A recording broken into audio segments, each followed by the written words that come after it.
Welcome to Positive Atheism English channel. Today, in the special feature Leaves from Gora's Life, I am going to continue from the last episode From Hindu Faith to Atheist Conviction.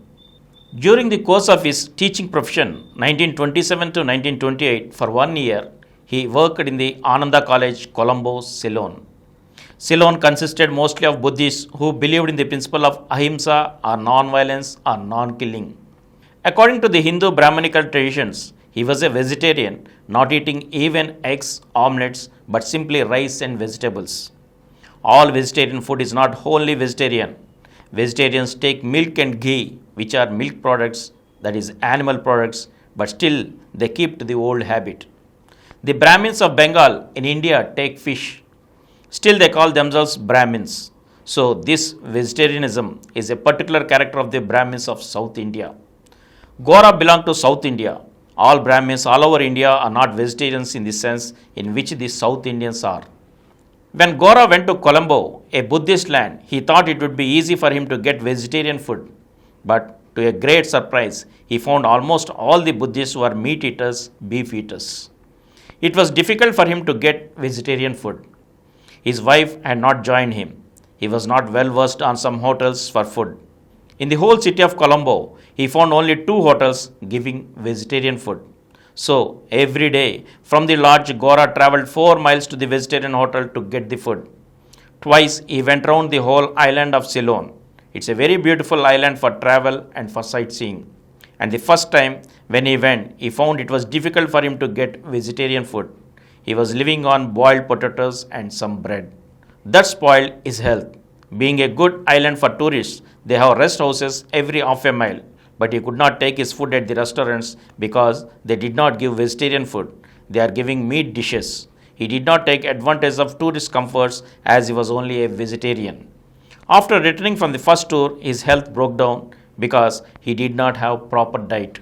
He was a sentimental vegetarian. That made him think. There are thousands of these Buddhists. They are not vegetarians. But are they not gentlemen? Am I the only gentleman because I am vegetarian? He said to himself. He thought it was a nonsensical idea, so he changed his mind regarding these scriptures, and then some of those religious practices helped him, and he took to meat eating in Colombo. And it is a crime for a Brahmin to eat meat, but he did openly, not for personal comfort, but he said there is no virtue in vegetarianism, it is a sentiment. For health reasons, one may become a vegetarian, but it is a very costly luxury when a large number of people are non-vegetarians. So, he did openly, let me eat whatever is available, so that later on I shall change my vegetarian habit. I will eat whatever the host eat, said to himself.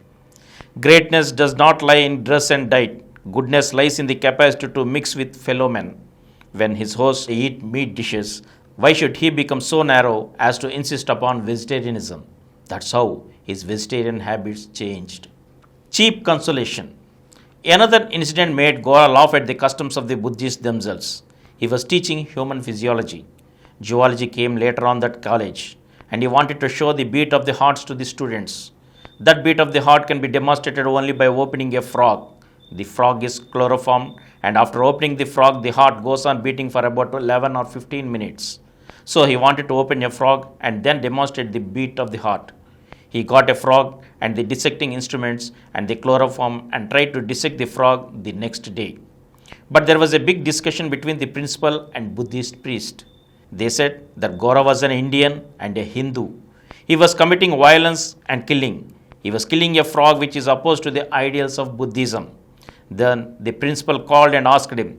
He told principal that he was demonstrating the heartbeat. Then the principal said, no, please don't do it because this is a Buddhist land, and if you dissect the frog, then both of us will get into trouble. Then Gora said, how is it? I am not able to get vegetarian food in Colombo. You are all beef eaters, meat eaters, and are you objecting to my dissecting a frog? A usual reply they had. The principal himself laughed at it. The Buddhists, it must be said, are not butchers. They don't kill.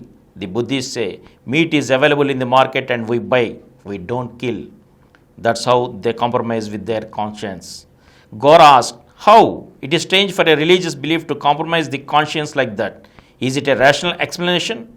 At the request of this principal, he had given up the dissection. So, this incident made him think about these practices, and his conviction in atheism began to grow deeper, which was at first anti-religious and anti-superstitious. Eclipse and pregnant women. When Gaurav was teaching at Colombo, his wife joined him during the second half of the year. They established a family at Colombo. His wife also was Hindu minded. Both of them grew in Hindu traditions. At Colombo, she was with a baby. When she was with 2 or 3 months of pregnancy, a solar eclipse came. It is the belief among Hindus that at the time of the eclipse, solar or lunar, a pregnant woman should not move about but shut herself up in a dark room. This solar eclipse at Colombo was about 3:30 in the afternoon. So when Gora returned from the college, he found his wife closing herself in a dark room. He knew the custom. He was aware of it. The belief is that if a pregnant woman moves upon at the time of the eclipse, the infant that is born will be maimed, blind, lame, and scared. Then he said to her, there are so many Christians, Muslims, and Buddhist women who are moving about. They won't have that superstition. We don't find lame children among them. Why should it be in the case of Hindus? The kind of comparative discussion somehow convinced his wife, who was very much devoted to him, and then don't know what she thought of Gora. Perhaps was cranky with these new ideas, and then she too dared to come out and do all that was forbidden, cutting or scratching or moving about. These are some of the taboos at the time of the eclipse. But when the eclipse was on, his wife and he did all the forbidden acts in the broad daylight. Of course, his wife was very apprehensive of result. What would happen to the first child? And when the child was born, the child was quite normal. That dispelled the doubts of his wife. Gora knew that he was going against the established custom, the Hindu custom. Though his mind was liberal, at the same time he was taking a risk. He himself was not aware of that what would happen if perhaps by chance his child was disfigured in a particular way that could easily be attributed to his iconoclasm. Whatever may be, when his first child was born, it was born quite normal. Later on, he had more children. He has 9 children, and during the different months of the pregnancy of wife, different kinds of eclipse, solar and lunar, at different times occurred. His wife moved about and nothing happened. All the children are quite normal. Not only that, later on, his wife became a missionary in dispelling superstitions. She used to collect pregnant women at the time of the eclipse and make them cut vegetables, walk, and do all the forbidden acts, and then disillusion the mind of the superstition, Hindu superstition of eclipse. Split personality. Gaurav find even teachers of science who tell the students that an eclipse is found by the revolutions of earth and moon themselves when they go home observe the superstition of eclipse. He was surprised at their intellectual dishonesty. They are scientific in the laboratory and superstitious at home. Most of the Hindus have a split personality, scientific in public life and superstitious in the private life. They are carrying the whole tradition with them. That is why, in spite of the technological progress of this age, Indians are not able to have a technological mind. They are all of superstitious. Great scientists found believing to palmistry in amulets, living the old traditional Hindu way of life. He don't wonder if some of these scientists offer animal sacrifice and appropriate evil spirits in the hope of curing certain diseases. That is how Hinduism is a mixture of advanced technology and primitive superstition. Ordinarily, most of the Hindus suffer from the split mind they got, but they console themselves with the thought that they have to live in a particular way.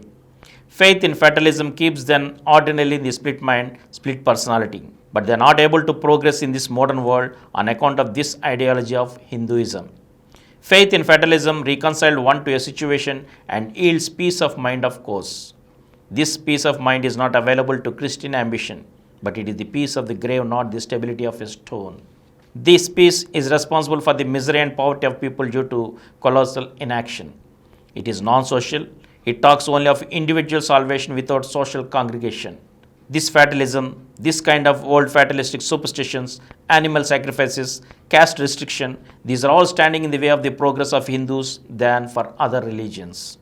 Of course, the others, Christians and Muslims also are superstitious, backward compared to atheistic liberal mind, but still they are more social than these sectarian caste-ridden Hindus. This experience of his wife with eclipses, together with a few other experiences, opened their minds and it paved the way for them to liberate their mind and grow atheistic. And from here, we shall continue in the next episode again. Thank you.